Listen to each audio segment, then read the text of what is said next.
Hello. Welcome to ManHound Sound Sessions. I'm your host, Bill Wardlow. Really excited about kicking off Season 3. My guest today, Michael Moeller. He's a fantastic songwriter, a really nice guy, and he tells one hell of a good story. I had taken a bit of a break and hadn't done an episode in a while, and I just really enjoyed my time with Michael. We had a few beers, talked some music, told some stories, and he gave one hell of a good performance. He's got an EP coming out the same day as this podcast. So go over to wherever you get your music from and give that a listen. You'll be glad you did. Does anyone else miss old school used guitar shops? You know, the sort of place where you never know what you might find when you walk in the door. I know I sure did. And then I found one. Jam House Music at 4240 Mount Carmel Tabasco Road, Cincinnati, Ohio. They don't sell online. They're a brick and mortar only used guitar joint, and they're proud of it. They do their best to keep their prices low. They offer more for your trades, and they got an awesome inventory. Everything from that first guitar to the Les Paul or Paul Reed Smith that you dream about owning someday. So stop by and pay them a visit at 4240 Mount Carmel Tabasco Road, or give them a call at 513-843-5139. Again, that's Jam House Music, where your sound is found.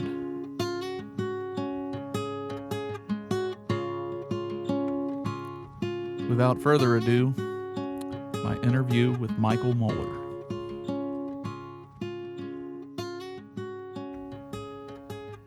Hey, Michael, welcome to the podcast. How's it going, Billy? It's going well. Thanks for having me. Glad to finally get you out here. Yeah, it's been a few months since we started talking about this. Yeah. I actually had spoken with your wife at one of your gigs. Okay.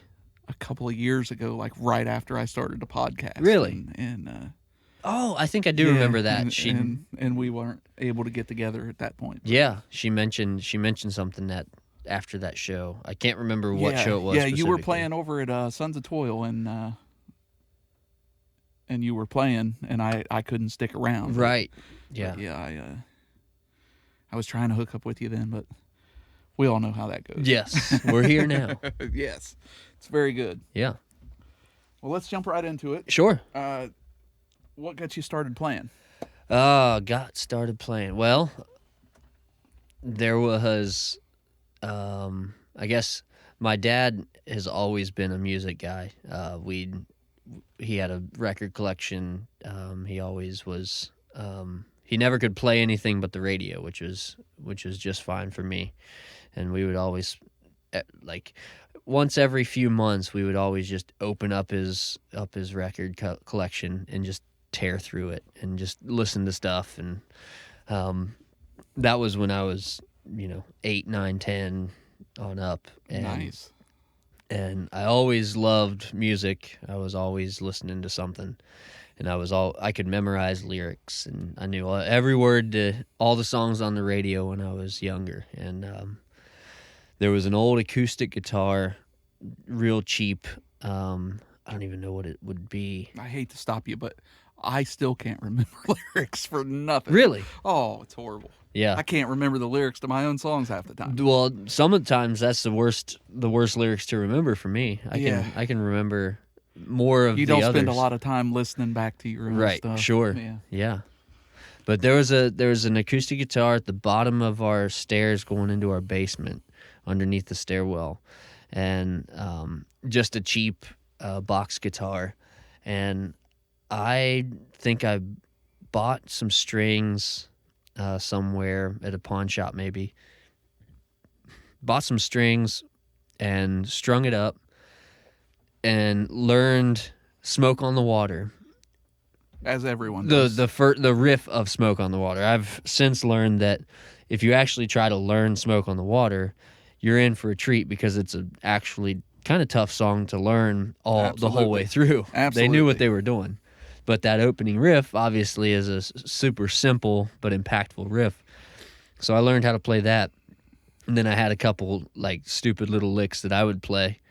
And I think I bugged my parents and my sister enough playing those things over and over on a crappy guitar to where we were at a flea market one day, and we bought a Johnson 3/4 scale Strat that I still have, and that was my first guitar. And ever since then, I just started playing what I want, just things that I wanted to play, Eric Clapton stuff, all the things that you play when you first pick up a guitar, all the necessary licks and riffs of very popular songs. Everything that everyone knows as soon as you start playing it, what it is. Yes, exactly. So, and then it was probably that was when I was 11, 12, somewhere around there. When I was 13, 14 years old, I went in for my birthday. Me and my dad went halves on the Takamine guitar that I've had since my 14th birthday or something like that. Nice. And I've had that ever since and played that for most of pretty much every nice gig. Guitar to have so young. Yeah. It was, and it wasn't anything special. It was like an $800 guitar. So me and my dad went halves on it. That's what Jerry Garcia always played. Really? Yep. Takamine? Mm-hmm. Okay.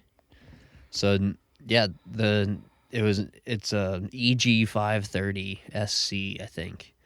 But for some reason, that guitar always has some good mojo and special sound to it, plugged in, coming through a PA. I've heard some Takamines before that do not sound good coming through a PA, and it might be... They don't always have the greatest electronics. Right. They were known for it early on because they were the first ones to do it, and then everybody kind of caught up with them. And then there was this lull, and I think I caught this guitar right before the lull. They didn't jump on the Fishman bandwagon like everyone else. Exactly. Yeah. And Fishman kind of outperformed them for a while.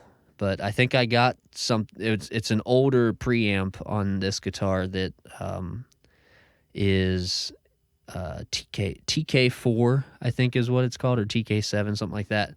But it's an older outdated preamp.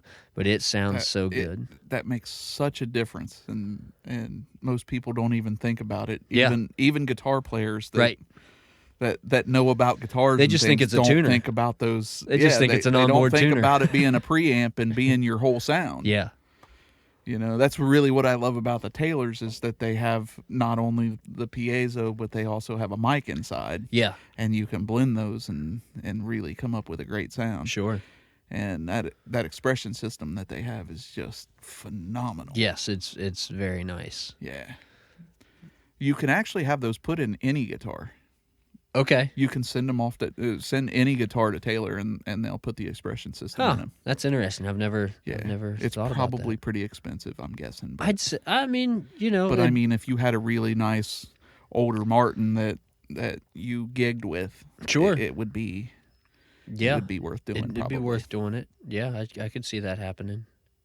Yeah, it's got to be affordable enough to make that make sense, but also, they don't want to be doing it for everybody.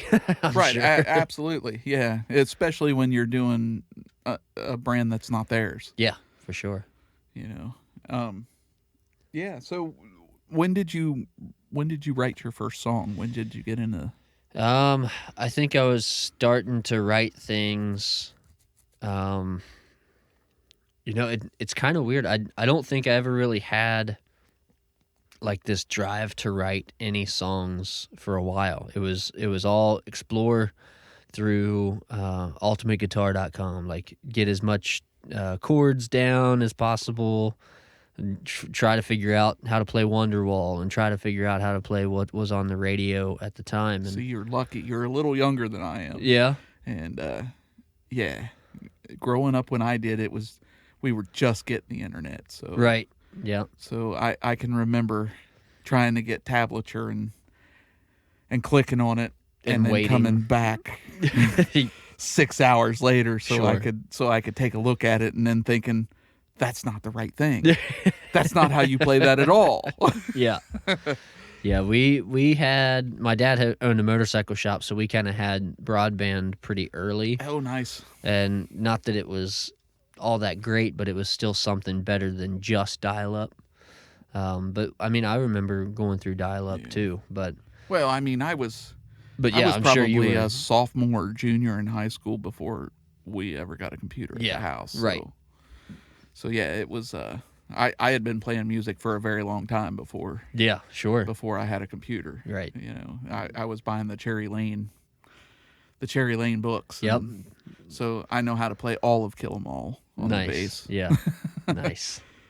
But yeah, I think I wrote for my first song when I was 16, maybe 15, 16. I got to a point where, okay, I've got certain chords down. I can switch around from them. I kind of have picked up a little bit of a pattern between some contemporary country songs at the time and things like that. And like, oh, okay, that was kind of what I was into, other than like the classic rock stuff. So, yeah, I now you say contemporary country songs of that time. When you were 16. Yeah. So what are we talking? That was 2004, 2005.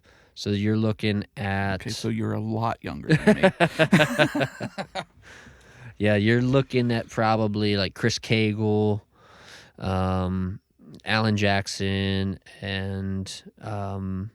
No, I actually know Alan Jackson. Yeah. Chris Cagle, I didn't know. Yeah, Chris Cagle, he was around for a while too. He was actually kind of on the end. I do know who Chris Gaines is. Yeah. he was a little bit before that, and he didn't last too long. No, he didn't.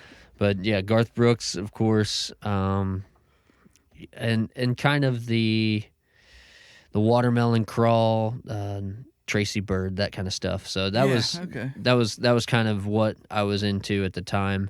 You know, there was that kind of Florida Georgia Line hadn't really came out yet, but they were on the verge. So that like transition into bro country was in that time span, but it hadn't really hit yet. So, but that kind of stuff is what I was listening to. Yeah, I was in school in like the 90s. So, okay. So it was Garth Brooks and Hank Williams Jr. Yeah. And Alan Jackson. Clint Black. Yeah. I was a punk rock kid, so I didn't really listen to none of that. Okay. But yeah, I know all of it. I know the words to all of it because I went to White Oak and right. They issued that stuff at the front door. Yeah, played it over the PA system. yeah, pretty much. Right. But yeah, looking back on it, some really great music that I really just didn't pay any attention to at the time. Right. But looking back on it, there's some really great songs from that time. Yeah. And that wasn't all that I was listening to. That was what was on the radio. But you know, my dad, he made sure that I was getting a good education of music elsewhere from him. I'm not a radio guy, so I prefer.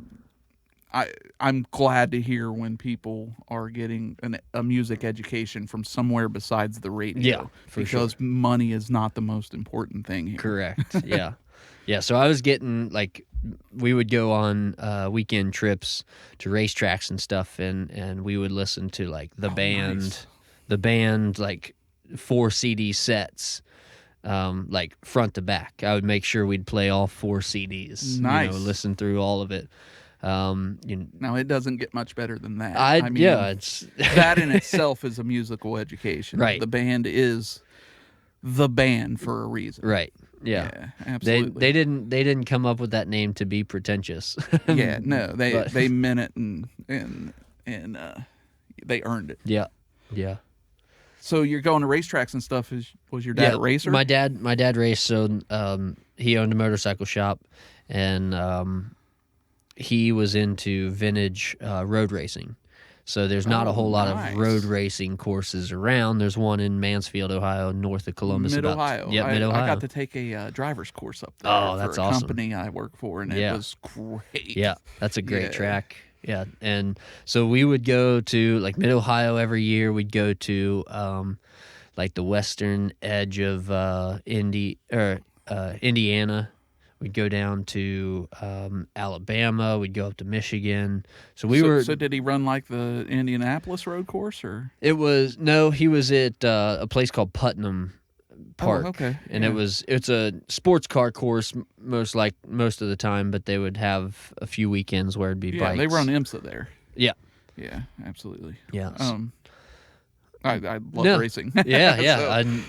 So, what car did he have? Oh, he was road racing motorcycles. Motorcycles. Yeah, okay. yeah. So he You was. said vintage racing. I was thinking old Mustangs, and Chargers and things. No, he specialized in racing Honda 350s, CB 350s. So around the early 70s, 71 to 74 nice. range. So like the flat bikes.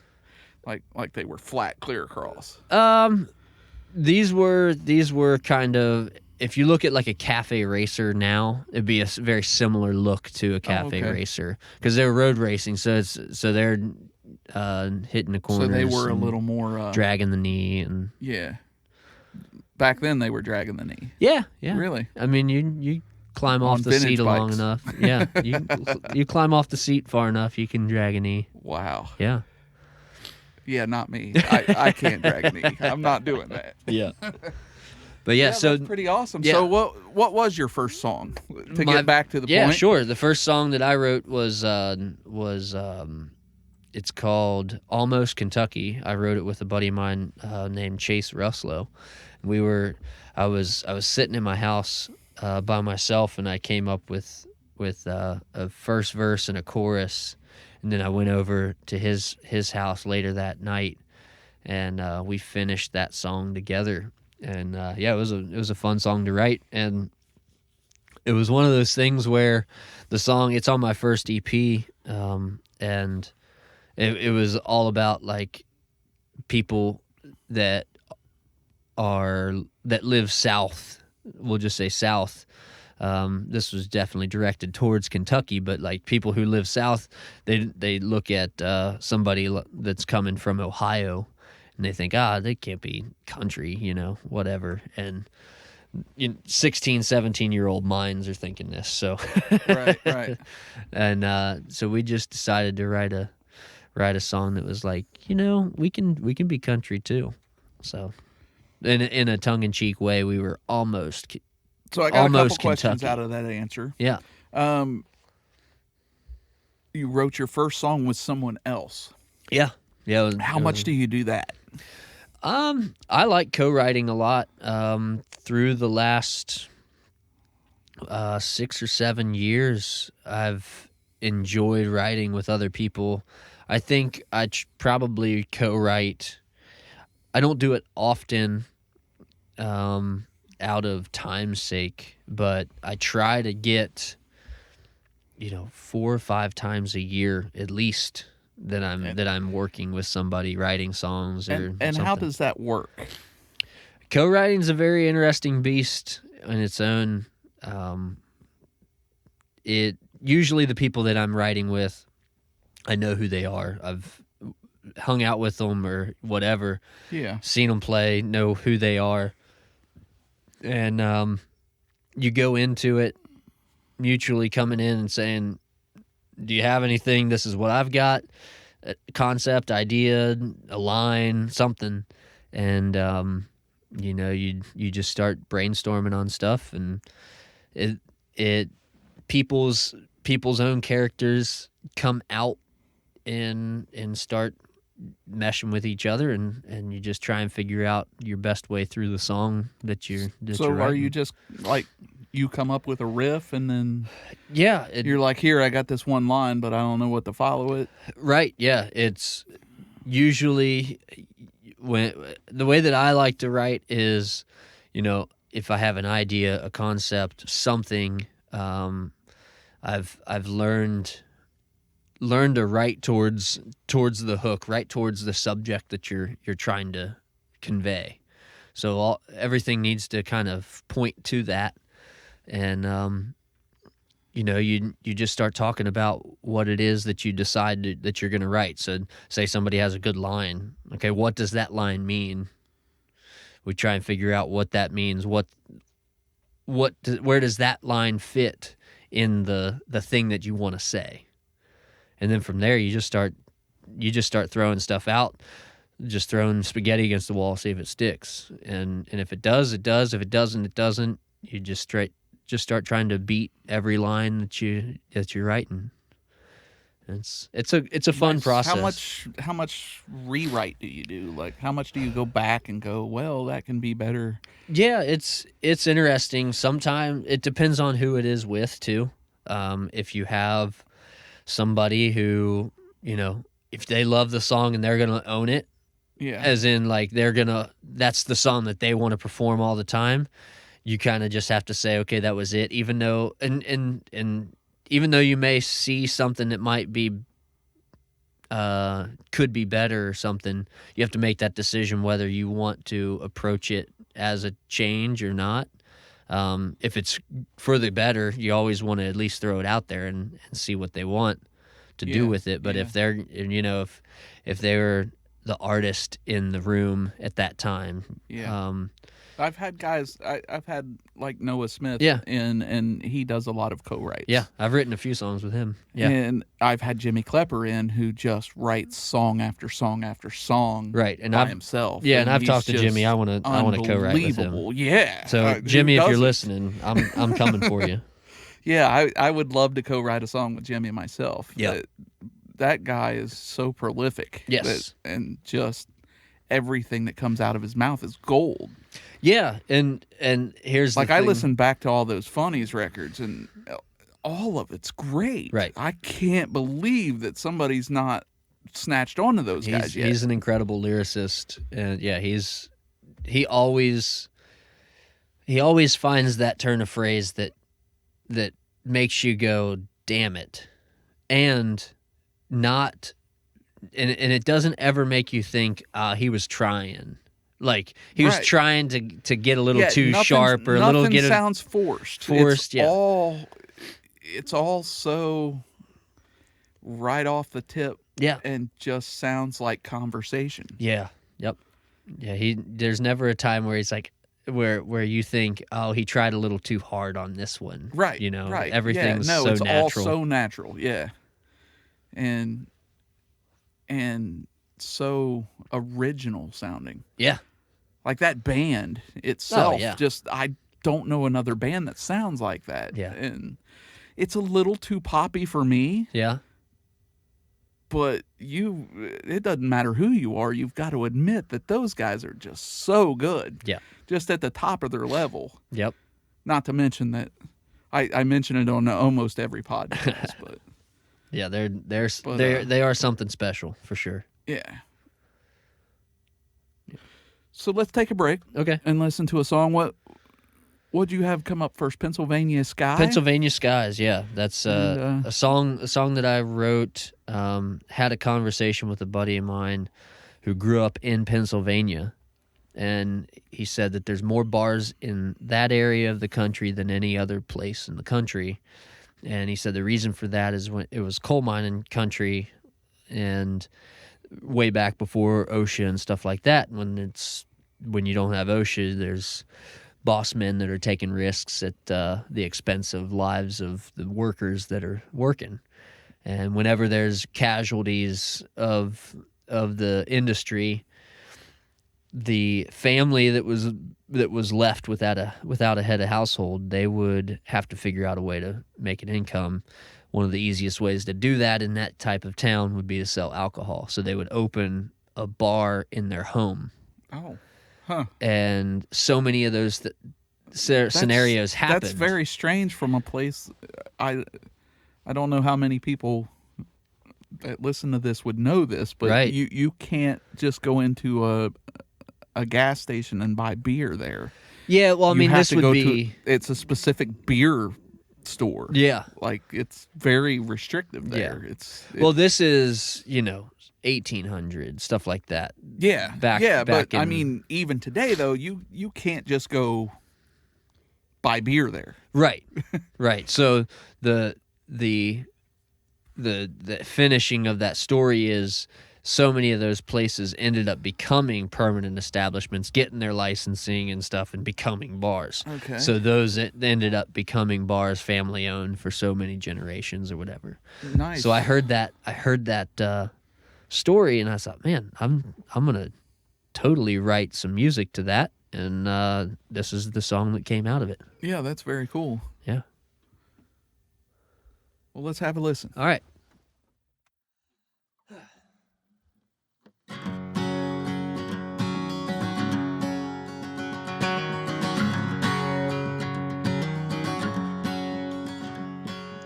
Daddy took the digging in the coal mine just as fast as he could take his first step off that train. Work sure wasn't pleasant, only light was incandescent. All the blood and the sweat made sense when each week he got his pay.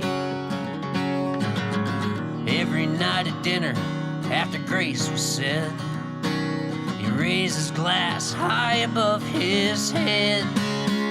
Now we came here for our freedom, to live an honest life. Only death will send us across the great divide. We'll send a prayer to Jesus, but if I'm called to leave us, pay a barroom, pay the bills under Pennsylvania skies. Now mother met her husband in a barroom, the house of a local fallen miner's son. With 2 years she took his name, another 2 the children came. Every day that passes he moved coal by the ton. Every night at dinner after grace was said, he'd raise his glass high above his head. Now we came here for our freedom, to live an honest life. Only death will send us across the great divide. We'll send a prayer to Jesus, but if I'm called to leave us, pay a barroom, pay the bills under Pennsylvania skies.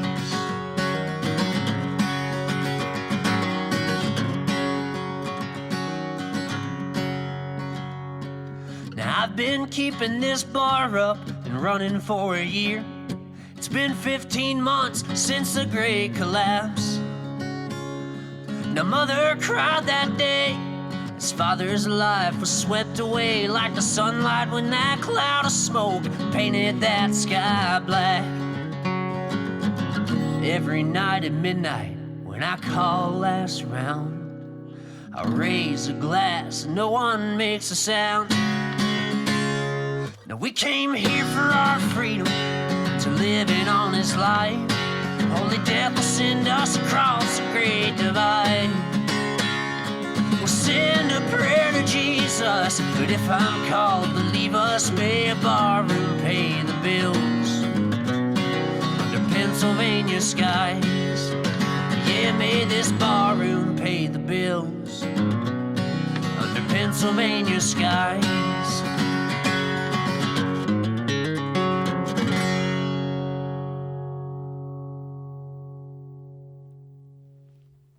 All right. Great song. Thanks, man.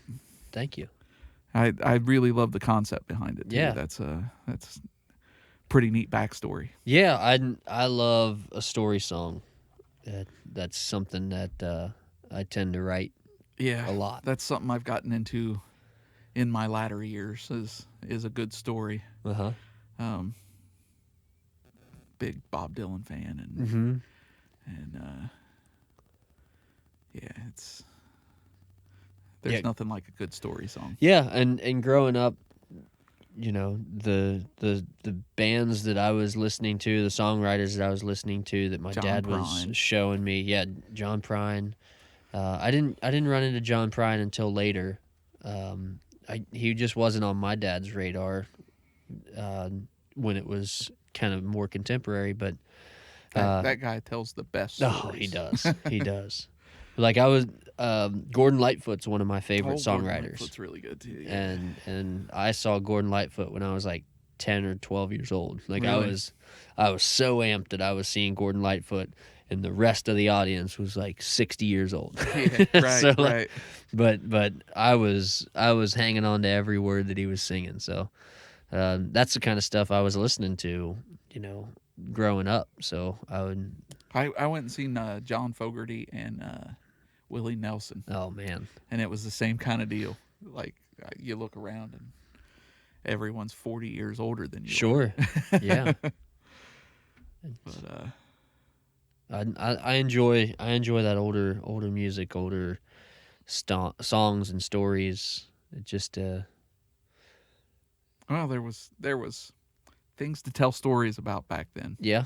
I would guess that this generation will have much more stories to tell than my generation did. Yeah. There wasn't a lot. I mean, there was stuff going on, but there wasn't a lot going on. Mm-hmm. Not like today. Right. Not like 1969. Sure. Yeah. Yeah, conflict will create reasons to tell stories and reasons Yes. to try to get messages and opinions out in a way that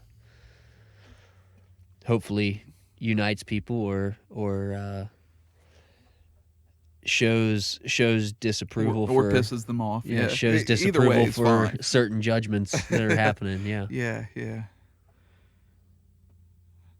Hmm. So, what's your process for writing? When you sit down to write a song,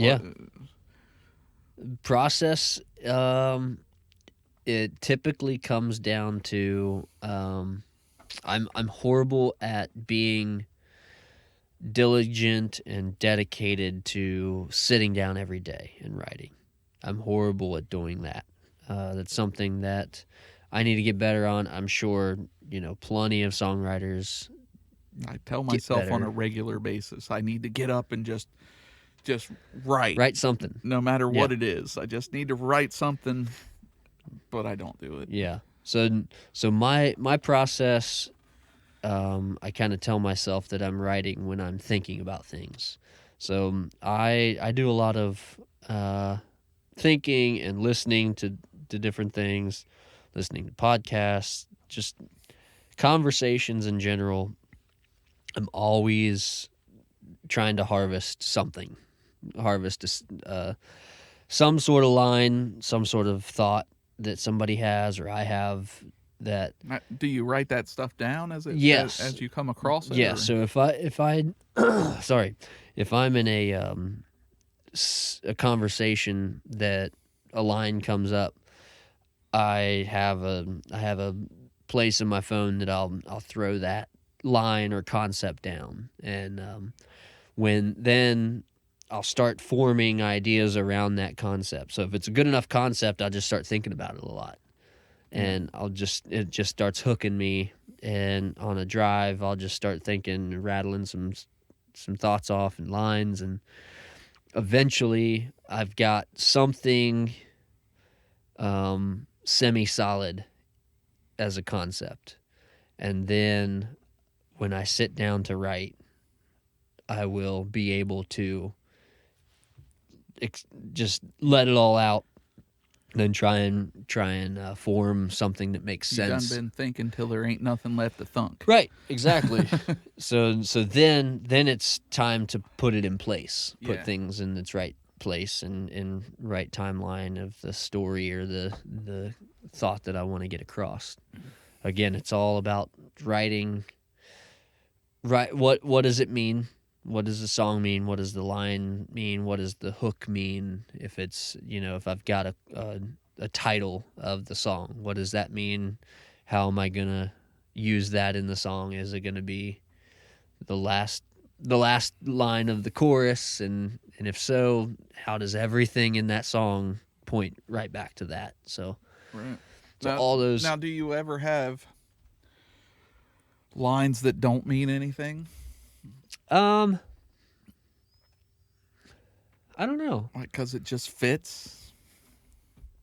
I can't say that I've just thrown something in there just to fill a space. I'm pretty intentional when it comes to that stuff. I will put something down to start, to fill a space, but I won't leave it. If I'm halfway through a verse and I'm stuck on the third line and there's 8 lines, if I already got a seed headed towards the next lines, I'll throw something in there that makes maybe no sense at all, but it's something to write down or type in to just say, okay, you've at least completed that line enough to move forward and can finish your thought. Right. At least where you can go back and play it. Go back and beat it and find a way to make it be better than what that line was. But you've never come to a point where you couldn't better that line, so you just left it? If that's the case, then I'm confident that that's the line that I'm supposed to have. Yeah. But I don't necessarily think that I've ever had a throwaway line that I've kept. Yeah. I love Jack Johnson as a songwriter. Yeah. And he ended up with a song that was da da da da da. Right. Da da da da da da. Right. Exactly. And that was totally meant to be written in as actual words. As and words, lyrics, yeah. He never could come up with anything. So when it comes time to record it, that's what went down. Yeah, and that's the kind of stuff too. You don't know what's going to impact people. It should first be impacting to you, and if nothing could beat that, then ultimately that was what was supposed to be there. Right. And he wasn't wrong for just leaving that throwaway line. What a great song. Oh, yeah. That song made a lot of money. It made a lot of money. Yeah, he paid off a couple houses, I'm sure. Yeah. At least bought a few surfboards. Well, maybe one house. He does live in Hawaii, so. Okay, yeah. So, do you ever deal with writer's block? Yeah, there's just periods where I don't write. I just think that I don't necessarily call it writer's block. There was a time where I might have called it writer's block before, or have gotten discouraged in not writing, or not being able to start filling lines in on a blank page. Right. But I think that kind of stuff, you just kind of have to get over yourself in those situations and just say, if I don't have anything to say, I need to just say something, and it's gonna suck, and just get past that. And then you just write something down, and then try and find a word or a rhyme even that you're writing that makes a lot of sense, and you can use that later on. There's not necessarily a point where I'm like, writer's block is killing me. I haven't written in 6 months. That just means that I'm listening to a lot of different things in my head. I'm listening to a lot. I'm taking. So you do have those periods of time where you're not writing anything for long periods. And there's times where I don't need to be writing things because I'm working towards a certain goal, working up to this record release. I didn't have time to devote towards writing because I needed to be mixing a song. Or I needed to be finding out who's going to be opening the show or whatever. Like, all those different pieces needed to be focused on before writing did, because I was releasing a group of 5 songs that were already written. So not to say that writing wasn't important, but it wasn't as important as making something else happen. So since you brought it up, what was that like? What was sitting down to mix an EP like? Daunting. Because I had never done anything like that before. So to be Well, about, at some point, everybody sits down to mix their first song. So, yeah, Bob Clearmountain never mixed a song sure, until he right, did. right, exactly. Yeah, I think there was daunting in my head, but there was also curiosity and probably a false sense of confidence of I know enough that I can move some faders around, turn some knobs, see what happens. Yeah. Um, The trick is not to do too much. Sure, it is, and I think I've had a lot of great people around me that I've been able to bounce ideas off of and send them horrible mixes and say I need help.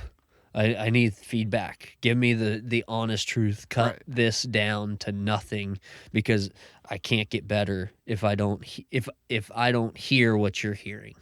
Right. And luckily, there's been great people that have done that. Yeah. To Well, you had told me earlier you had recorded it at Noah's yeah place. at Noah's and he's that one guy of the has ones. a wonderful ear. Yes, he's one of the ones that I'll send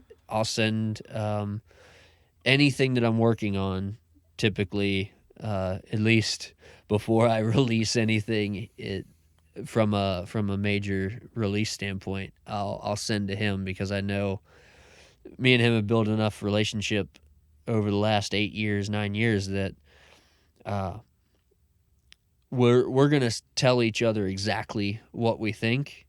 Yeah. And not in a way that's not in a way that's out to hurt them, but it's out to better the product, better whatever it is. I found that Noah's good about that with just about anybody. Yeah, he is.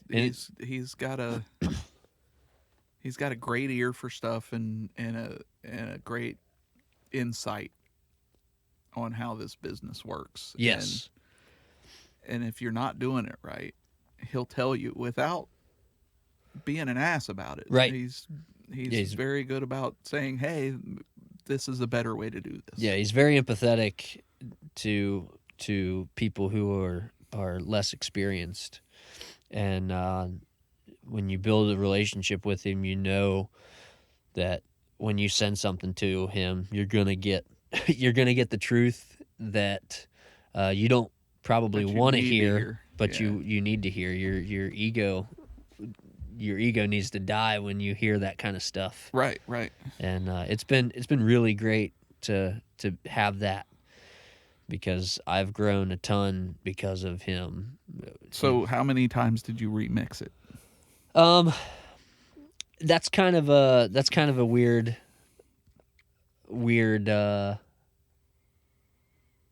answer for me because I don't know if I've ever really kept track. I've got a few songs I've got a couple different sessions. And then there was times where I'd get, 3 or 4 bounces or 5 or 6 bounces of this song down, I'd bounce it out and listen to it. And then I'd just tear it all down and just start from zero again. I don't think I did that. There's one song that I think I did that 3 or 4 times. But other than that, I think it was one of the first songs that I did was 3 or 4 times I did that. Other than that, it's been 1 or 2 times that I've gone through a song. The last song that I mixed, I had 1 pass at it, and it actually came out good. Yeah. And then I went back and just tweaked a couple things, just touched up a couple things. But I typically can get a mix in 1 shot. Yeah. When it comes to mastering it, I'll go back and touch it again. Yeah. And I prefer to mix it in the mixing process, or to fix it in the mixing process. Sure. Rather than fixing it through mastering and I'm mastering my own stuff. Right. I can go back and turn down that bass a little bit instead of EQing it down. Yeah. And I look at all those remixing pieces as just more time in the seat, more time listening to things because I was very much I've done none of that before. I've So- recorded myself in my bedroom, in the studio, in my home studio for work tapes and things like that, but I've never sat down with a full band, even my just acoustic and voice, to release something. Yeah. So going into that process, I counted, all the times that I would tear it down to zero and start from scratch. I counted that as a win anyways, because I learned not to do something. Right. I learned to stop. That's Yeah. another thing, is Yeah. learning to stop when you're too far out. And sometimes the best thing to do is just push everything back to zero and Yep. start over. Yeah. It's if you're headed down the wrong track, it's Yeah. not always worth continuing with. Correct. Yeah. And so you haven't sent those out to mastering yet? No, those are happening this weekend. I literally finished up last night. This is the end of February, so finished up last night and So you're gonna sending have it mastered and out within a month. Yeah. So the guy Chris Harding that I have mastering it, he's been expecting these to come at some point. So I don't want to say his turnaround time's like days, because I don't want people to get the wrong idea. But he's been expecting these mixes to come for a little bit now. So Yeah. I've been in contact with him, and we've gotten a date set. So yeah, You'll have to get back with me. I want to know how much he touched it. Yeah, sure. Yeah. Yeah. And I can't wait to listen to it. I Yeah, haven't had yeah, a chance to listen to it. So. I'm excited. I look forward to it because I think he's a wizard anyways, and I'm there's like glad. a black magic to mastering, so Yeah, I'm glad he's the one that's going to be doing it for sure. yeah. But it's always nice to see how much a mastering engineer has to get in there and mess with things. Yes. Yeah. Because sometimes they don't. Right. Sometimes they slap a limiter on it and maybe do one EQ move and it was that good. But Yeah, I'm expecting him to have to do a considerable amount, being this is my first group of songs that I've ever done together. So I spent some time last night listening through all of them in one pass. And then I did make a slight change in one, because one was not like the others, just treatment-wise. So I needed to adjust it a little bit. But I think... So this is a full band record. Yes. Yeah.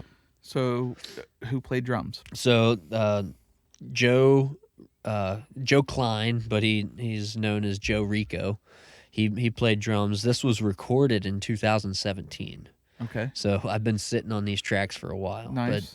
But Joe Rico, excuse me, Joe Rico played drums, and then I had Matthew Douglas Simpson. He's a Northern Kentucky Cynthiana guy. The bass player is John Marcus, and it's a funny story.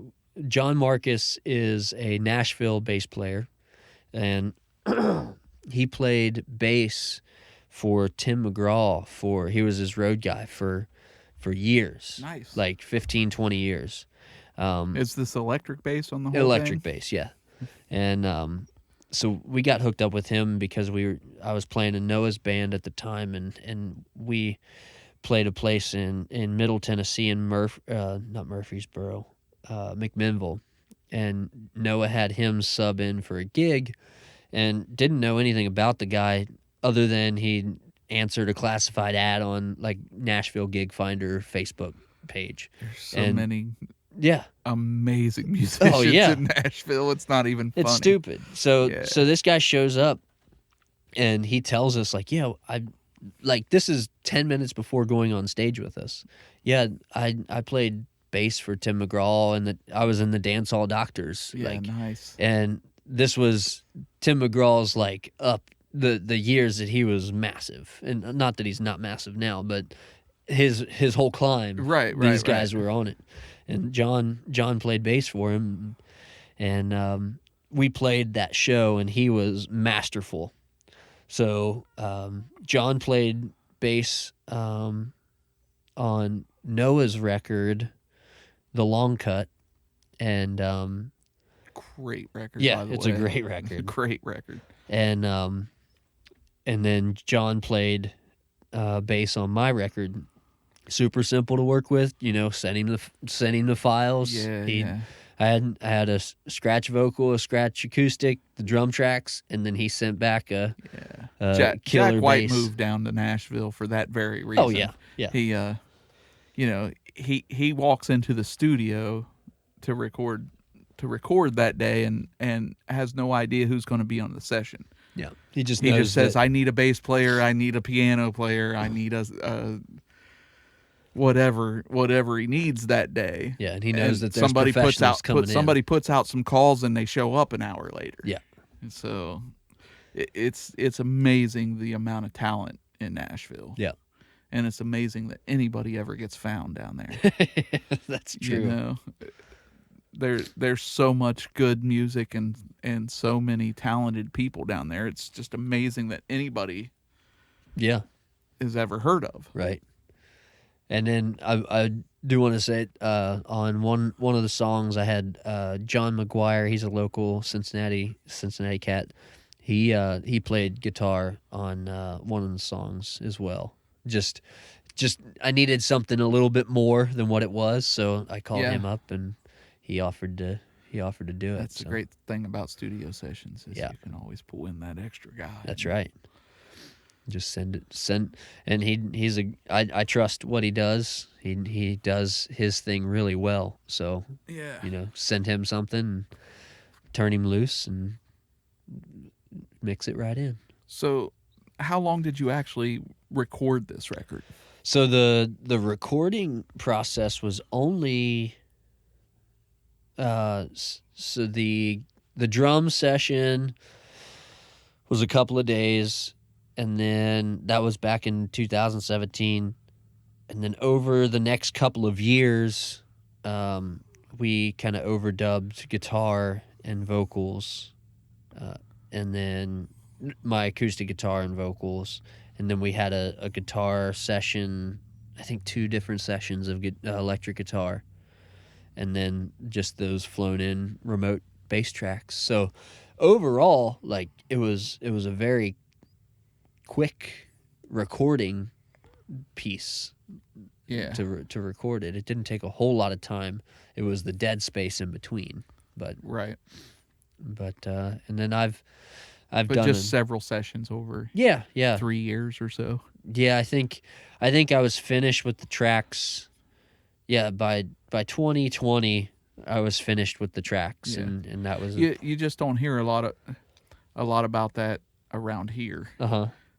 Of people using studio musicians and having stuff flown in from someplace else and remote sessions and things like that. And I think that's an important thing that some guys around here would really benefit from.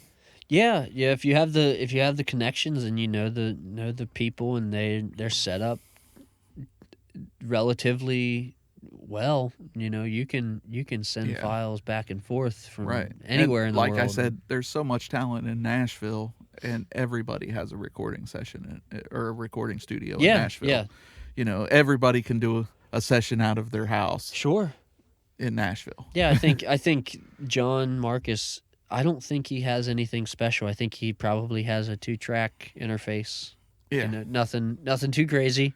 I think when he was working on our stuff or my stuff, he was kind of figuring it out still.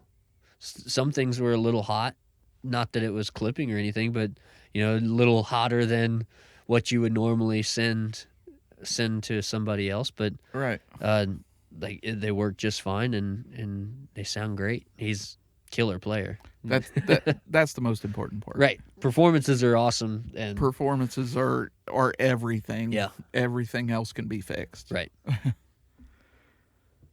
All right. Well, let's take a break and listen to another song. Awesome. What was it you had played second? The second song is My Biggest Fear, and this is a song that I just kind of had. This was kind of the song, the style of writing that I do most is I have this concept, I have this line, my biggest fear, and that jumps out at me right away. It's like, okay, what does that mean? What is that? So many questions start going off. So just answering those questions and telling the story through that. Yeah. Nice. Well, let's have a listen. Awesome.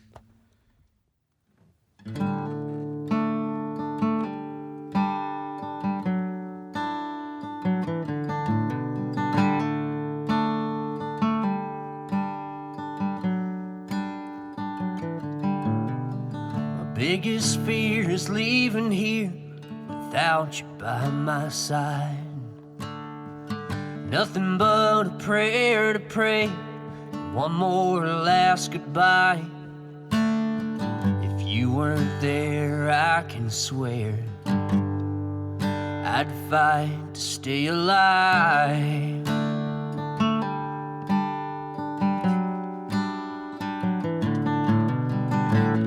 Biggest fear is leaving here without you by my side.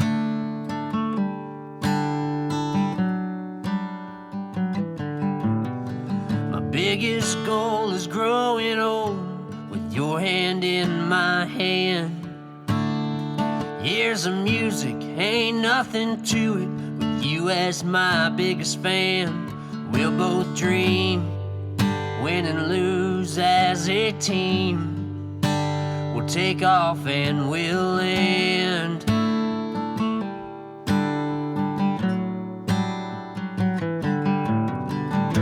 My biggest goal is growing old with your hand in my hand.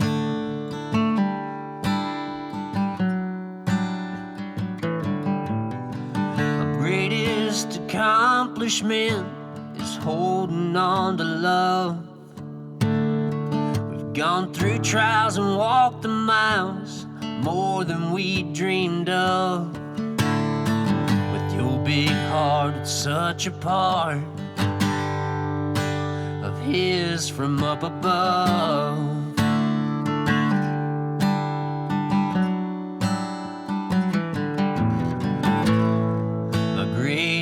Accomplishment is holding on to love.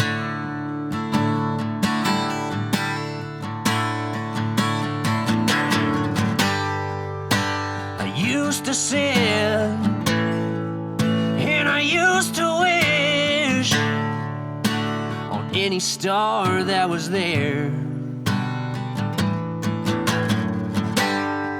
Without any thought that my soul was born, all I needed was prayer.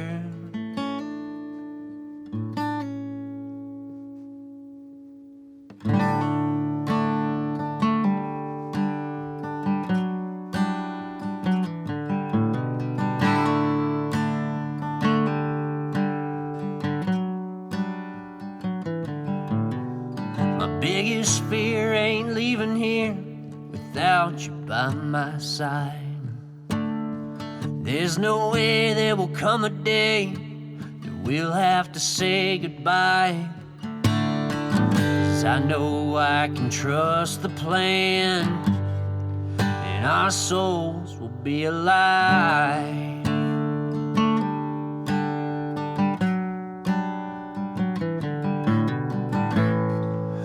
Rest of the days our souls will stay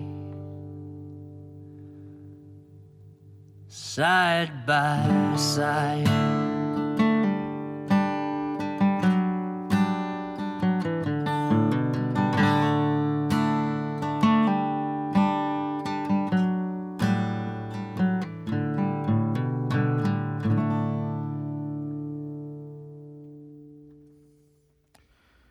great tune. Awesome. Thank you. Yeah. So, when is this album coming out? The record is going to be released April 1st. Okay. So I always follow that with no joke. It's going to be April 1st. And then we're having our record release show April 2nd, Southgate House Revival down in Newport, in the Revival Room upstairs. So, beautiful room. I love that space. Real small, intimate room. I've not been upstairs. Yeah, I think standing room capacity is like 130. Yeah, so I love that venue though. Yeah. The sanctuary is amazing. Yeah. It sounds great in there. it's a beautiful building for sure, and then that room is incredible. Nice. Can't wait. Yeah, it's going to be fun. I've got some buddies that play music around town quite a bit. They're going to play with me. Actually, Matthew Douglas Simpson, who cut the electric guitars on the record, he's going to play with me. Got Matt Hoffman playing drums, and then I've got Dan Kress playing bass for me. Nice. Yeah, for that night. That'll be a lot of fun. Yeah, I'm looking forward to it. It's going to be first time in a long time to have a band behind me. I released my first record. It's so different. Oh yeah, 100%. It's a lot of work for me to not play the songs like I've been playing them acoustically, because I have my own way of playing the songs. So I charted out the songs a couple weeks ago and sent it to the guys, and it's just as much for me as it is for them. They're gonna learn the songs, and I'm gonna learn the songs all over. It's also difficult to learn how to stay out of the way when you're used to playing by yourself. Yeah, trust in their pushing it. Yeah, it's real important to stay out of the way. It's not what you play, it's what you don't play. Yeah, for sure. Yeah, it is something that I'll definitely have to get used to, not having to carry it all. Yeah. From moving from acoustic or from a solo thing to the full band. So speaking of which, what bands have you been in the past? So I've only excuse me. I've only been in one other band. I've just played with Noah Smith for probably from 2000. I can never remember when I started. Maybe 2013 or 14, all the way up until 2020. No, 21. Yeah, 2021 is when I decided to take a step back. We had a son, and wanted to put more time into this record and the next set of songs that I have written. So up until 2021 is when I was playing with him. So, and it was a great experience. I was clueless heading into that band. I was a young kid that knew how to play guitar and knew how to sing cover songs, and had a couple of songs of my own when I first started playing with them, and figured out or learned from Noah how to actually be a musician, how to actually be a working musician in town, and operate the small business that is a music a music band. Right. Noah operates a little differently than most of the musicians I know around here. Yeah. It's impressive to watch. Yeah. I loved getting that experience and that education, because it's informed me in the way that I've communicated with the band that I'm having play the record release show. I have certain expectations that I'm presenting and just it's more it's not necessarily even the expectations that I have set for other people. It's the expectations that I set for myself to serve those people who are joining me on stage. Yeah. It's all about making their lives the easiest that it can be for them coming on stage with me. And that's the way that Noah operated. Yeah. That's a huge difference. Yeah. Knowing what to put out there, what information you need to give. Yeah. Band settings are difficult. Yes. To say the least. Sure. And it works out so much better when there's someone there at the helm that knows what information to hand out. And how to drive the bus, so to say. Definitely. Yeah, Noah's really good about driving the bus. He always had a vision. He still does have a vision. I say that it's past tense. Absolutely. He's still got a vision. And he ebbs and flows and adjusts as he needs to. But yeah, he's not afraid to share that information. Not at all. You can actually go on. I know he's got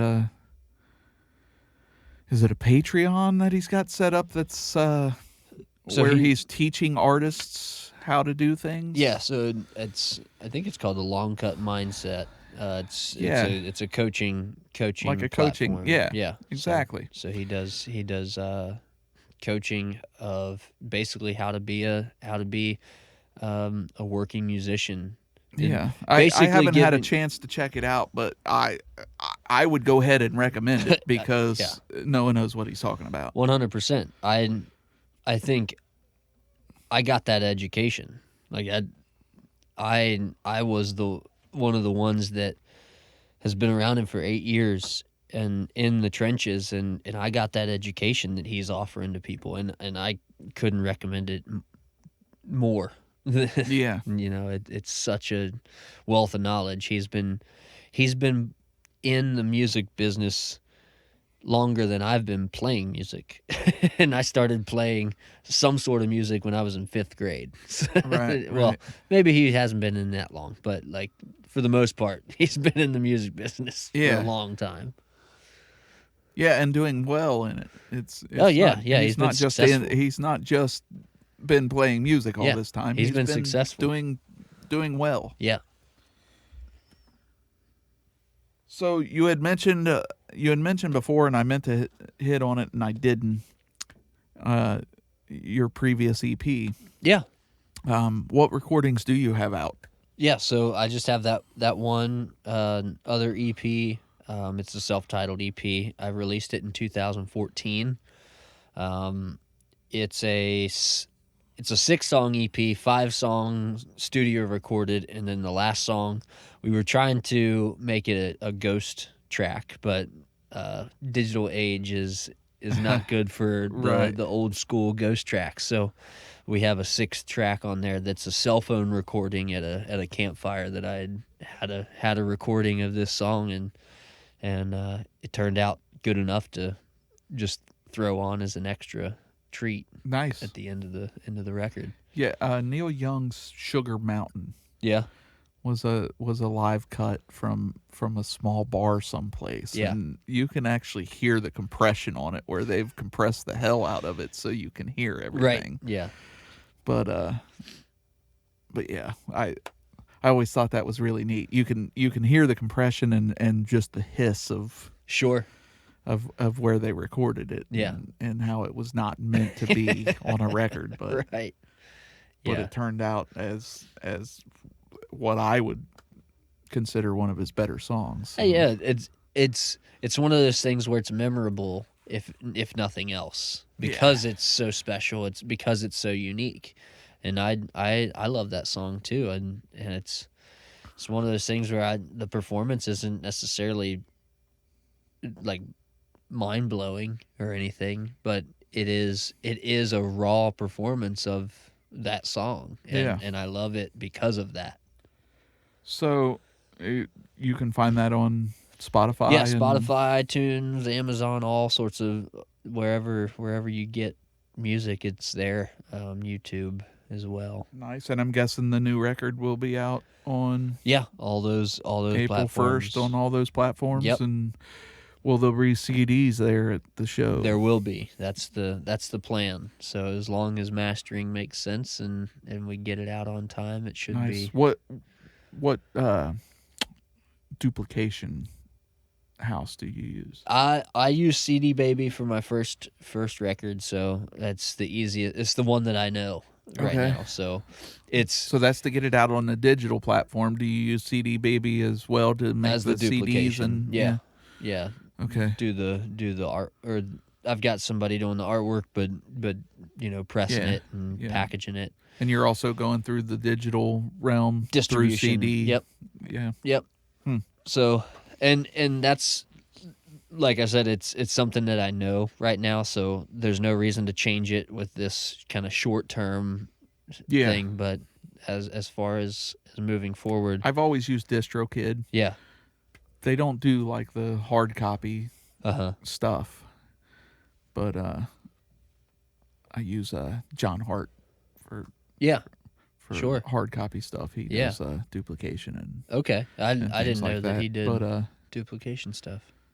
but yeah, I've always used DistroKid. It's been really easy for me, and really it's a kind of a seamless process. Sure. And, Yeah. and, The last time that I used used CD Baby, it was kind of that same way. There was only one mistake, and it was mine. So yeah, it's amazing that you can put out a record that can be heard all over the world. yeah, So easily now. yeah, When 20, 30 years ago you couldn't right.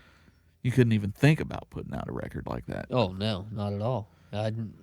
You know, you were lucky if you could put together a record that you could release locally. Sure.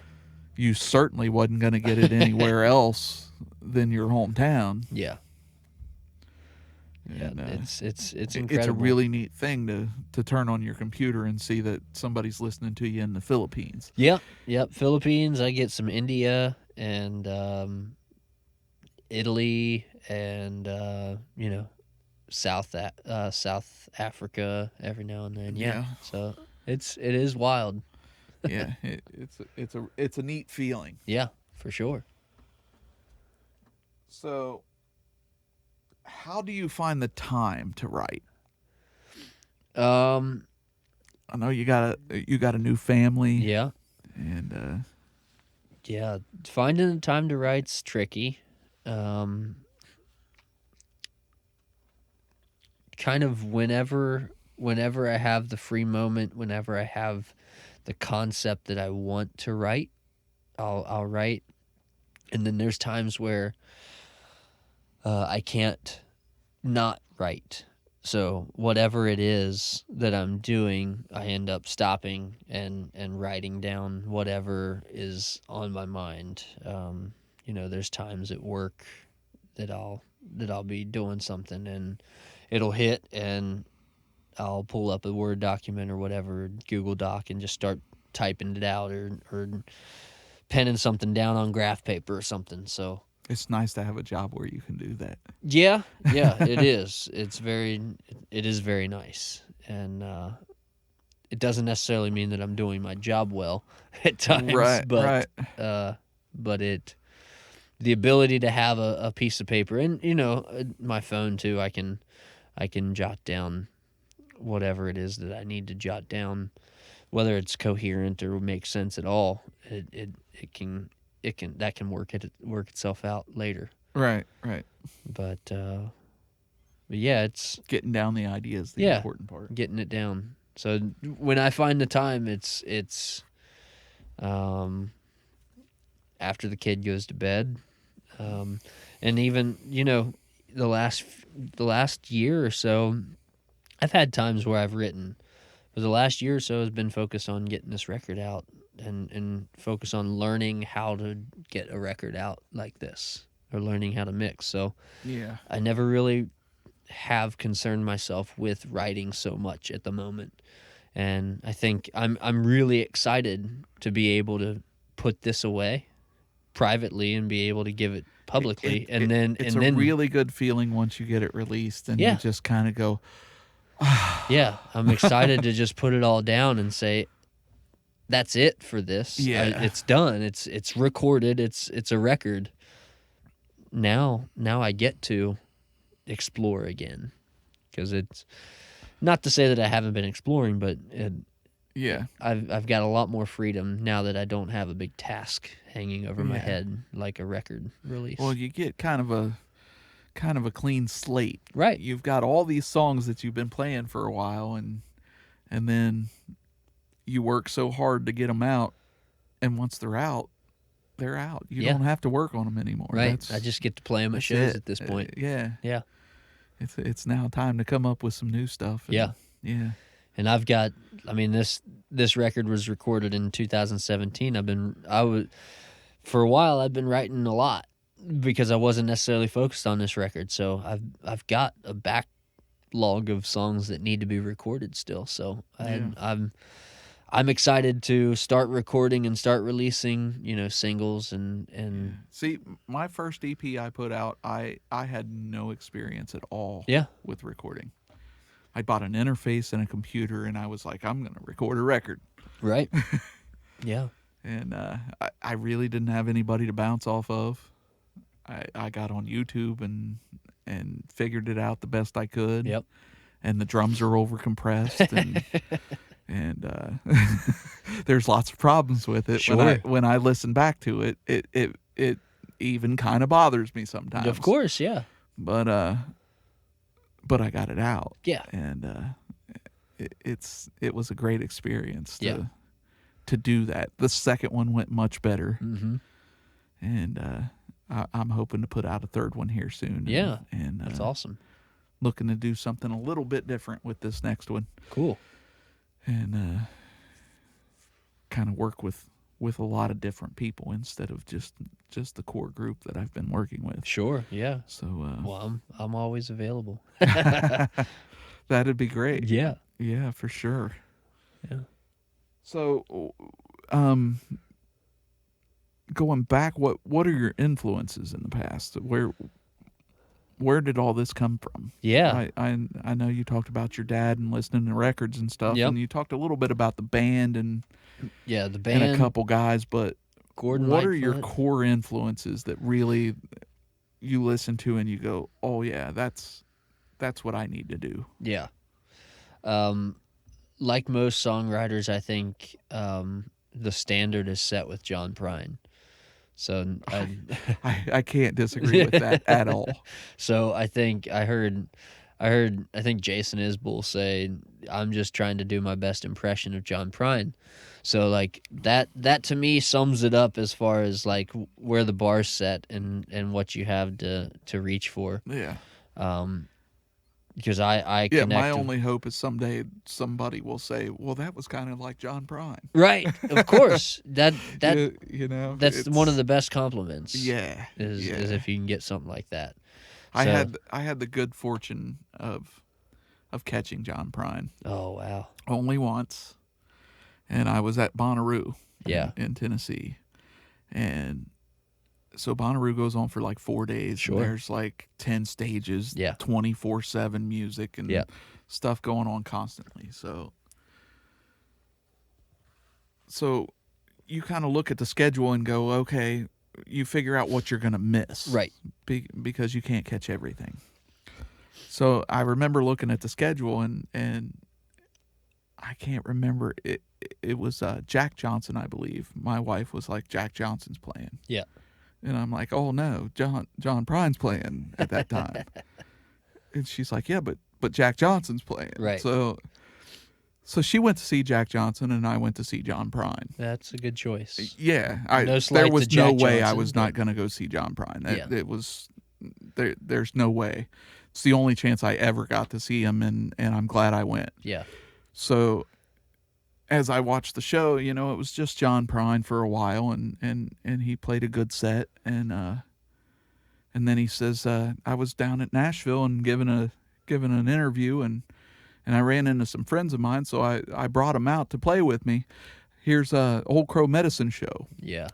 So they played the second half of the set as his backup band. That's beautiful. And then toward the end of the show, he goes, I ran into another friend of mine while I was down here. I just want to welcome Chris Christopherson. Oh, man. It was the greatest set I've ever seen, ever. Yeah. It was just everything I ever dreamed of a John Prine set being. Sure, And, yeah. And I'm glad I got to do it. So Yeah, that's awesome. Yeah, I mean, you mentioned Chris Christopherson. He is one that, you know, I believe is one of the best songwriters out there. absolutely. He's written so many great songs, and his writing is so sophisticated. And the thing about Christopherson is it doesn't come off as well. Because of it, he's not the greatest singer. Sure. Yeah, I mean, And Prine wasn't he's either. but I don't there's know what not a lot really- of melody to Chris Christopherson. Sure, It's yeah. very flat. The writing is so good, Yeah. though. Yeah, I'll agree with that.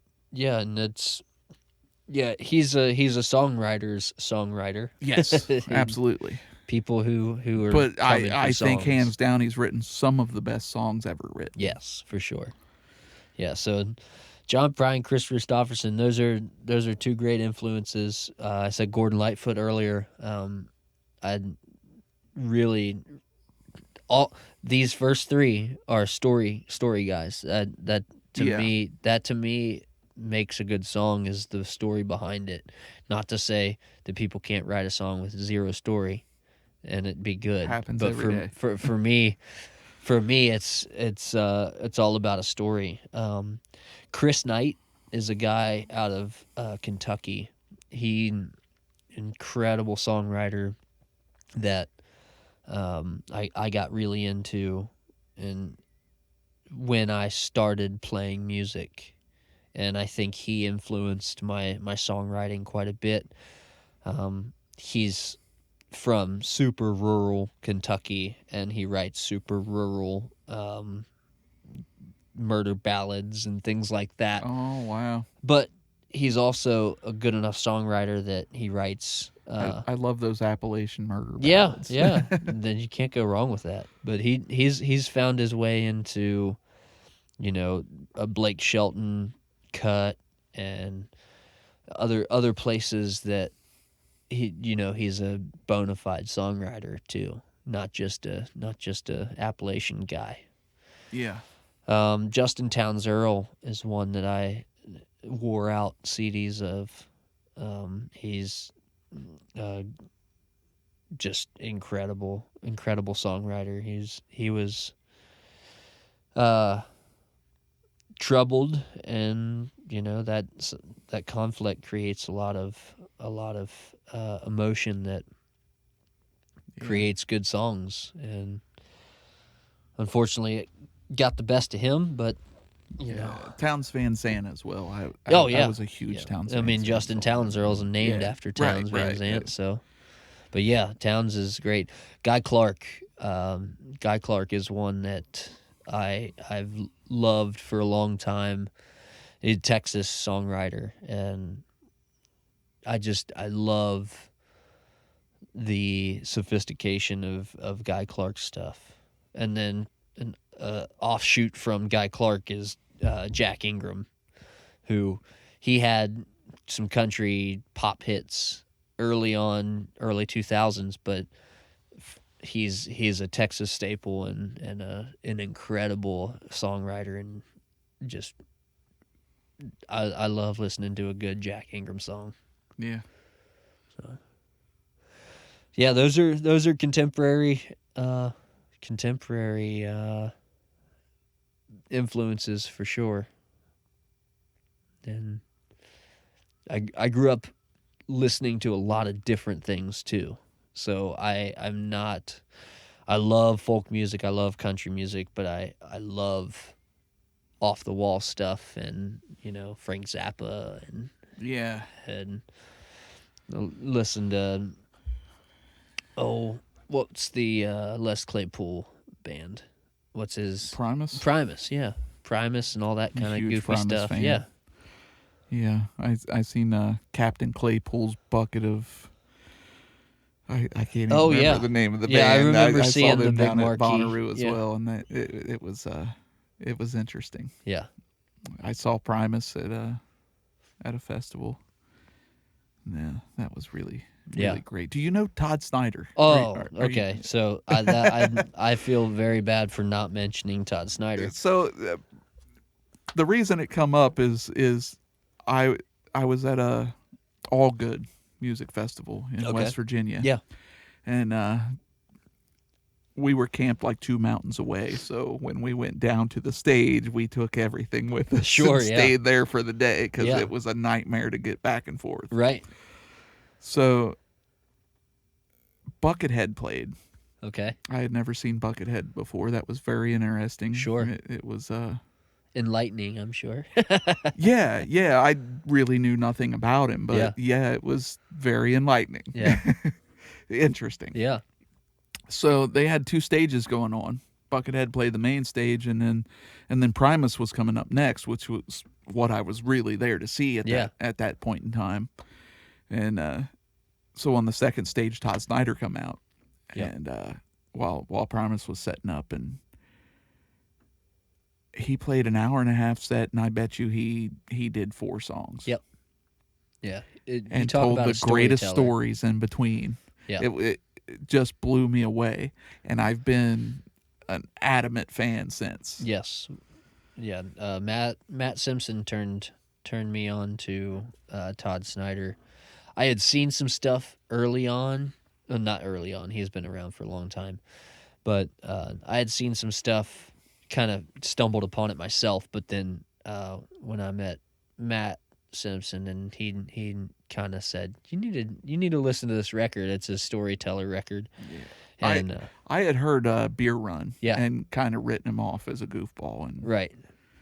and then later on, after seeing him, I delve into the catalog, Sure. and oh my God, that guy can write a song. Yeah, and Beer Run, as much as it is a funny kind of, comic kind of song. It's so well written. Yeah, it really is. Yeah, you can't find a bad line in it. Yeah. Yeah, and It's really well done. I saw him. Every year he comes to Oakley. What's the theater in Oakley? The little theater right there. The Madison? The Madison Theater? Yes, I think so. Yeah. No, it's not the 20th Madison. Century 20th Fox. Century. Yeah, 20th Century Theater. 20th Century, yeah. Yes. It's off of Madison. Yes. Yeah. So 20th Century, he comes to the 20th Century every year. This year he's actually showing up at the Madison in Covington, Oh, yeah. the big theater. And I'll have to go check that out. yeah. I And really wanted to catch him with the what's the name of the band? The Great Americans, or what is it? Hardworking Americans? Hardworking Americans, yes. Yeah. I really wanted to go catch that, and I didn't get a Yeah. chance to, and I was really disappointed. But Yeah. Yeah, he's special. He's a special guy. Yes. And songwriting wise, yeah, he inspires me. I actually am working on a song right now. I've written about half of it, 3/4 of it, that is very Todd Snyder-esque when it comes to syllables in a line that you're kind of just talking it through. One line's just a syllable mess, and it's great. Yeah. Have you heard If Tomorrow Never Comes? Yes. And the story along with it. of It's course. so great. Well, I mean, I that highly couples with Beer recommend- Run. I highly recommend that Yeah, anybody listening. out there look up on YouTube Todd Snyder's story on If Tomorrow Never Comes. Yeah. It's wonderful. Yeah, and if anybody was confused about when Billy said Beer Run and thought George Jones and Garth Brooks, it'll all make sense after you listen. Yeah. Yeah. Because I wrote that song too, man. Right. Yeah. So let's take another break and listen to one more song. What?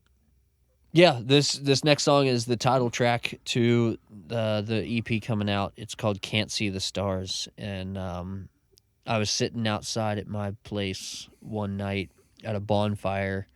I usually tend to fall asleep at a bonfire at my place, in the folding chair. And I was just looking up at the stars before I fell asleep, and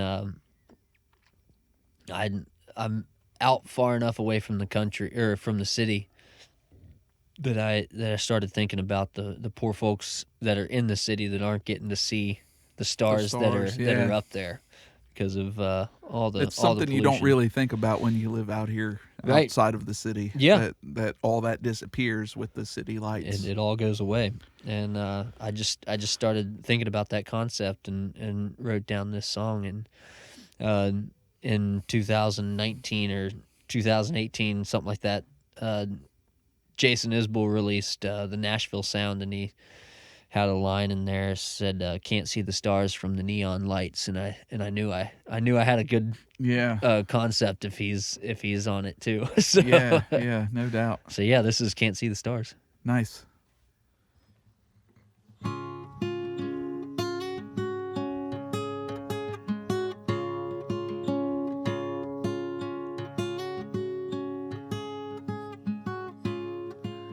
Cloud of dust from behind your parents' Volkswagen. A 3-hour drive to start your Hollywood dreams.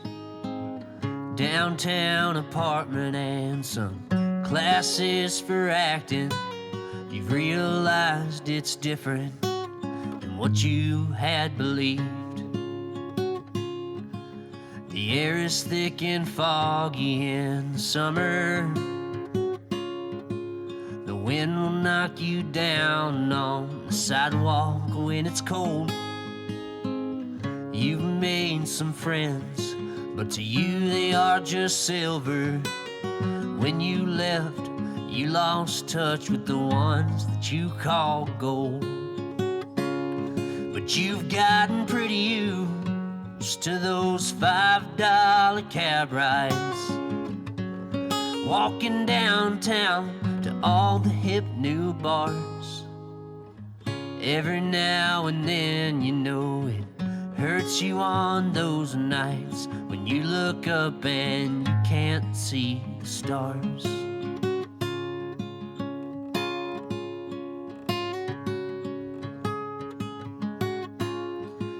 Now you call home more often than you did before,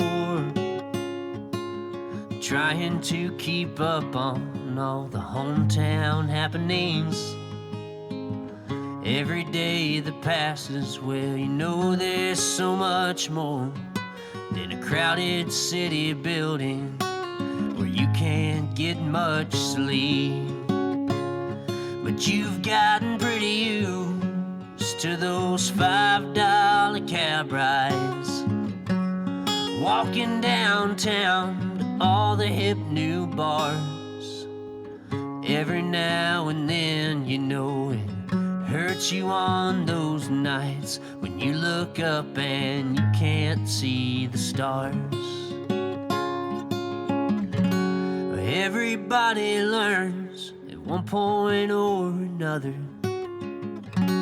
You can't fight your heart on where it wants to be, so you sit and wait for your father and your mother to pull up in that Volkswagen that you're so glad to see.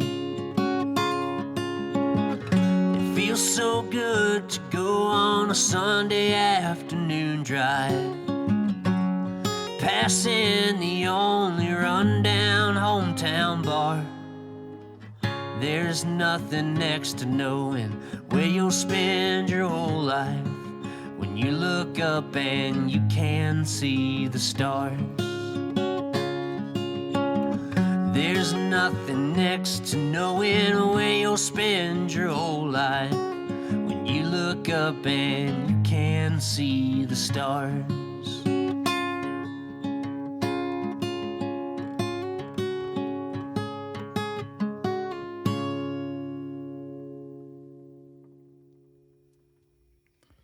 All right.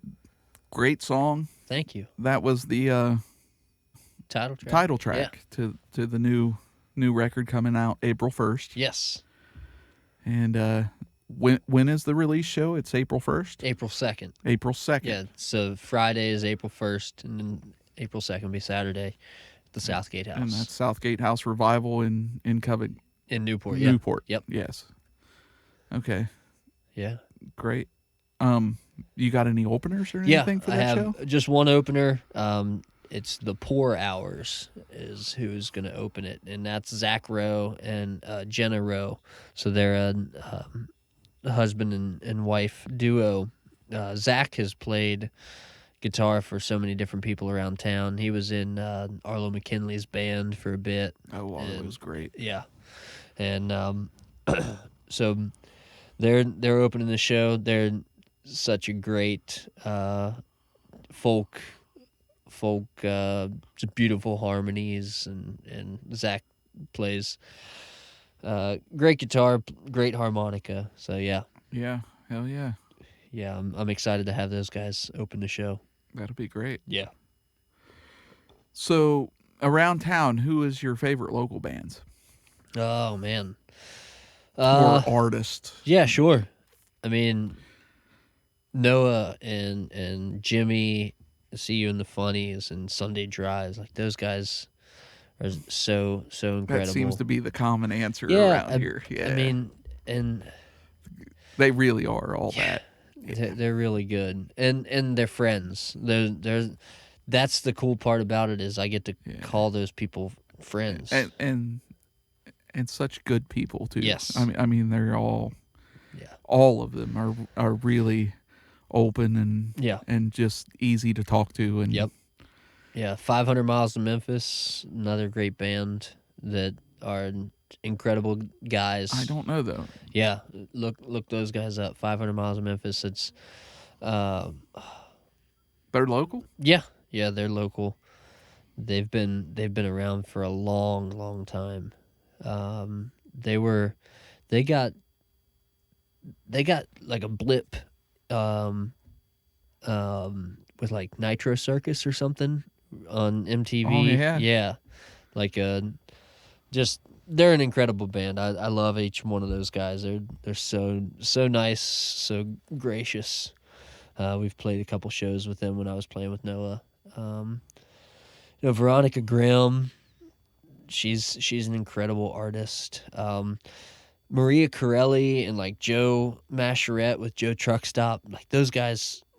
Maria is an incredible artist, songwriter, hell of a guitar player, like flat picking acoustic guitar player. She can outpick most guitar players in the city, Really? hands down. And Joe Mascherette and Joe's Truckstop. He's an incredible fiddle player and writes such great songs. So yeah, there's plenty of music in Cincinnati that deserve you tons brought of up some recognition. new ones that I'm not familiar with. So that's great. Buffalo Wobbs and the Price Hill Hustle. Those guys are incredible too. What a great name. Yes, yeah, a mouthful, but it's a good mouthful.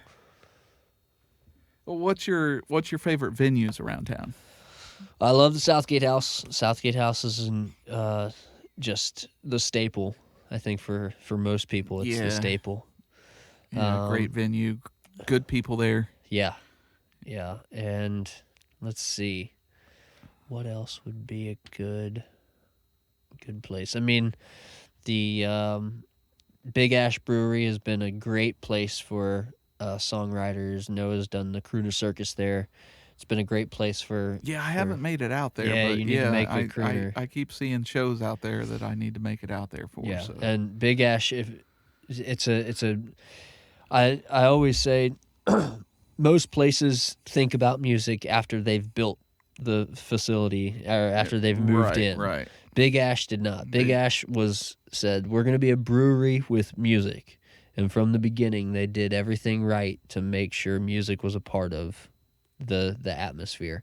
So they did not miss on sound system, sound console, sound personnel. Like they always have a sound guy there. So like they do a great Nice. job of actually serving What the about musicians. the room? How's the room? The sound? room's great. They actually do a beer garden thing in the summertime, so Yeah. they have an external or an outside stage that they do. Oh, yeah, that's a always great. Yeah, it's awesome. And then inside, it's a really great room with a really great sound system. It's small. It's nice and intimate. Probably, Yeah. if you do a standing on. Is it wooden? Is Yeah.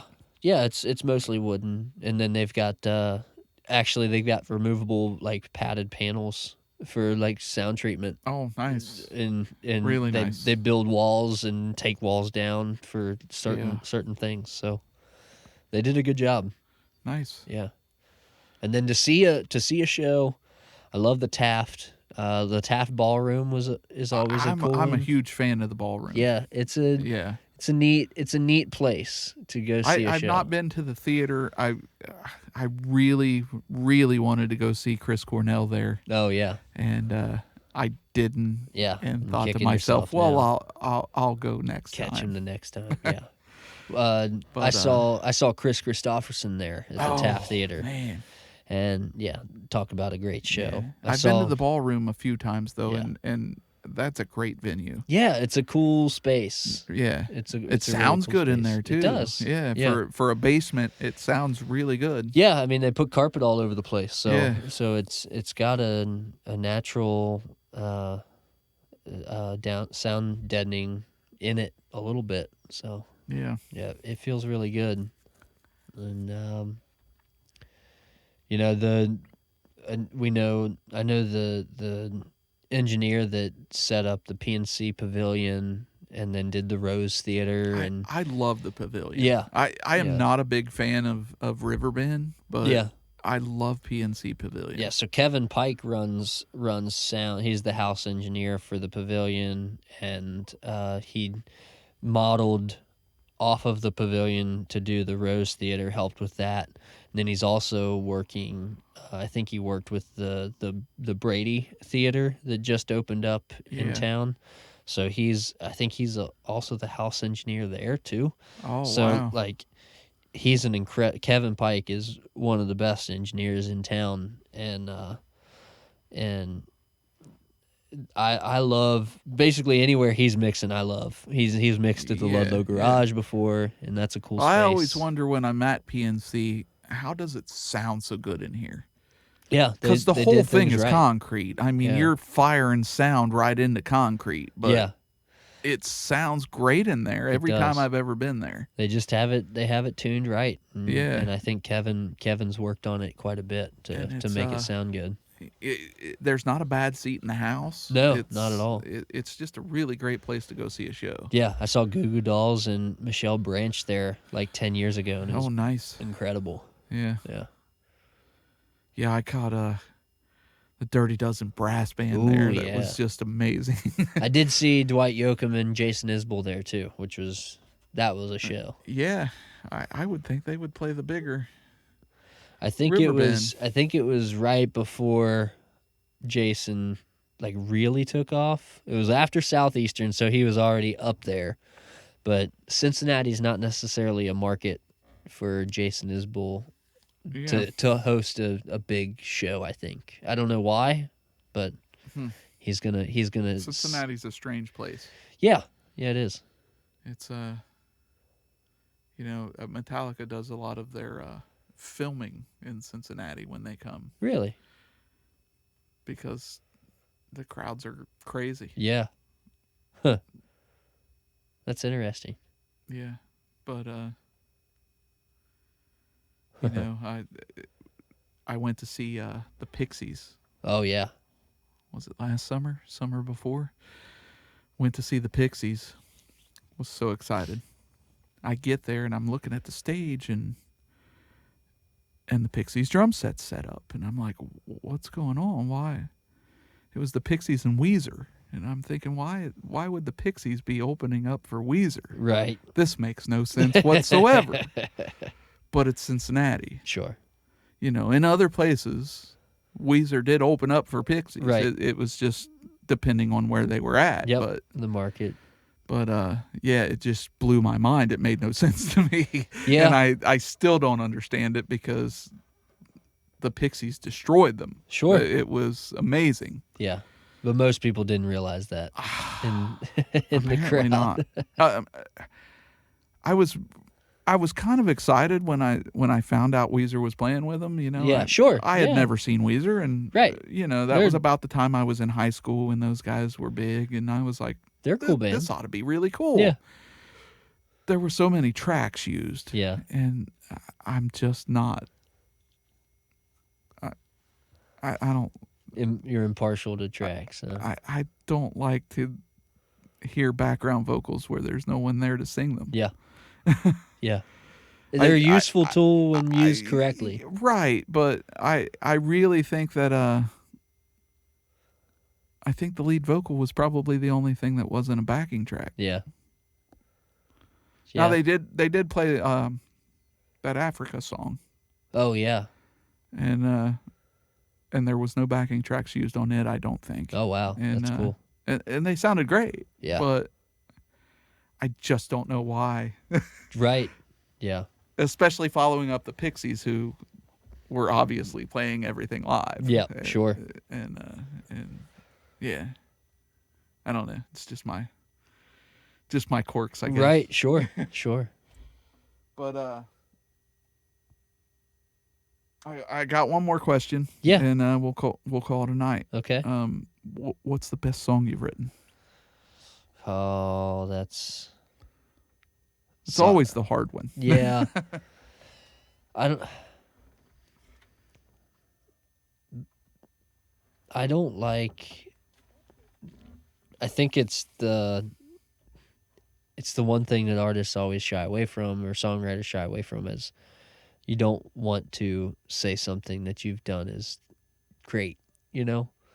You're always, you want to deflect that. Well, I always find that that artists don't think the song that they pick is not the same song that is the popular song. Oh, yeah. That I would people assume. recognize or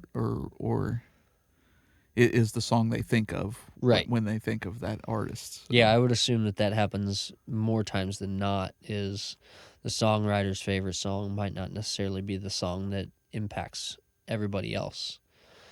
Because it typically if the songwriter loves it, it means that the song was written just for them, or at least in the first place it was written for them.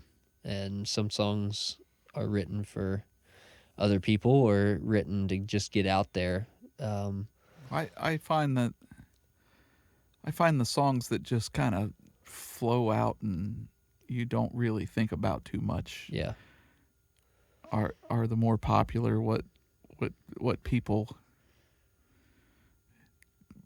tend move to gravitate toward. yeah. Gravitate toward. Yeah. Yeah, and where a songwriter will go, well, I worked really hard on this. Sure. You know, I spent 3 years writing this song. Right.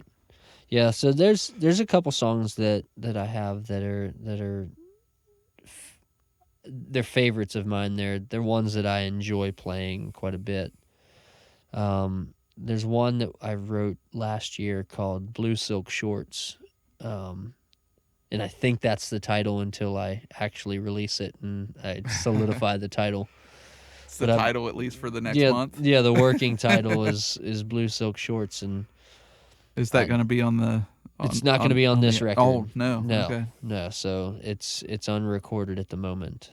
But that one and a song called Fallow Ground, which is not on the new record either. 2 songs that I think I worked really hard at putting together, and they took a long time to come together. The process of thinking about them and finding the concept that made a lot of sense. It was those 2 songs really took time and made me be patient in writing those songs. Yeah. It was not something that I was just going to sit down at a blank page, write the title at the top of the page and just go, okay, we're writing this today. These songs took a couple of years to actually get to a point where I was even comfortable writing it down. so Yeah. so I think, and like you said, they're the ones that you worked hardest on. So I think those two Or are the, the songs. latest thing that you Yeah, of course. That's you know. always the thing too. Is the most recent thing is always the coolest thing that you've ever done. Yeah. So Yeah. but yeah, I think those. I don't know if they would be my favorite songs, just because I don't know if I want to say they're my favorite. But I definitely enjoyed the process of being patient and not forcing those and getting the outcome correct for me. Yeah. Yeah. Yeah. It's always really rewarding. Yes. Much more rewarding than sitting down and in 10 minutes writing a 3-minute song. Yeah, I mean, I've got a couple of those that are really cool too. Yeah. The one that's on my first record. I've had a few that's popped up that way, and it's awesome when that happens. Yeah. But it's hard to think about those as really good work when you know it was so easy. Yeah, and I appreciate those types of songs too, because I tend to learn from them after the fact. I learn more after I'm playing them for a few years. Say, oh yeah, this isn't at all what I was writing about, but this is what it's speaking to me right now about. Right. Yeah. Right. It comes out different much later. Yeah, for sure. And it's funny how certain songs and certain lines that were almost throwaways that actually end up being the biggest impacting parts. Or you look back at how it's put together and go, oh, look how I did that. Yeah, I was not even expecting it to work out that way, and or it's totally opposite of what I was thinking. You think about it later down the road, and you're like, oh, that's such a complicated thing. But it just happened. Right. Yeah. So I love my songs, and I don't look at them too preciously, but I enjoy all the different ways of writing the songs and putting them onto paper and releasing them out into the world and performing them live. And it's a very satisfying thing to have them out there. And yeah, for sure. Yeah, finishing a song is a wonderful thing and a real accomplishment. Yeah. After I finished those mixes, I sat in silence for a good 15-20 minutes, just reflecting on the work that had been done, and didn't want to be bothered. I just wanted to soak it up. Nice glass of scotch and yep. Pop Dad's moonshine. Yeah, that's the way to do it. Yep. Soak it in. Yep. All right. Well, cool. It's been great having you. Well, thanks for having me. Tell everybody where they can find you. Yeah. So my website is michaelmoellermusic.com. You can find me on Facebook, Instagram. That's kind of all that I use, really. YouTube. All that can be found at my website, but Michael Moeller Music on Facebook and Instagram, and I believe YouTube as well. So. How do places book you? Usually I'm searching up them. So anybody who wants to book me, go to my website. I actually have a booking, kind of a booking section on there. Oh, nice. So anybody who wants to get a hold of me can get a hold of me there. Are you available for house shows and things of course, like that? Yeah. Yes. House concerts, house shows, house parties. I can fit needs. I actually played when Jimmy Buffett got canceled 2020, a friend of mine had a Buffett bash at their place. Oh, nice. And then they decided to do a second one, and I got invited to play that one this past year, so I think I'll be a regular at the Buffett bash nice. From now on. So yeah, that kind of stuff I'm always open to. That's a good gig. Yeah. Yeah. Huh. Yeah. Yeah. April 2nd is the release show. Bar at mitzvahs? Southgate House. I'm not impartial. Anybody needs me to play something, I'll be there. Yeah. Okay, great. Well, thanks for coming out. Yeah, I really appreciate you having me. I really appreciate you coming out. Yeah. I know it's a long way out here, And, It's I about always- half as far as most people are traveling for me. So I always appreciate everybody coming out, and I really appreciate the live music and the little concert I get to yeah, of get course. to hear each Yeah, time. I And, enjoy these and good conversation. Yeah, definitely. Yeah, Well, great. Thanks a lot. yeah. Thank And, you. Have a good one. Yeah, you too.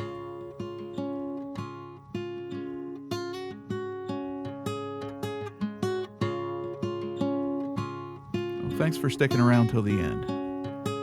Don't forget to go check out Michael's new EP, Can't See the Stars, wherever you get your music from.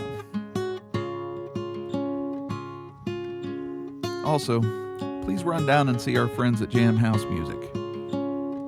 And if you've got any gear you want to get rid of, they've got great consignment fees. If you'd like to discuss the show or book some studio time, you can get a hold of us at manhoundsound@gmail.com. Again, I'm your host, Bill Wardlow. This has been ManHound Sound Sessions.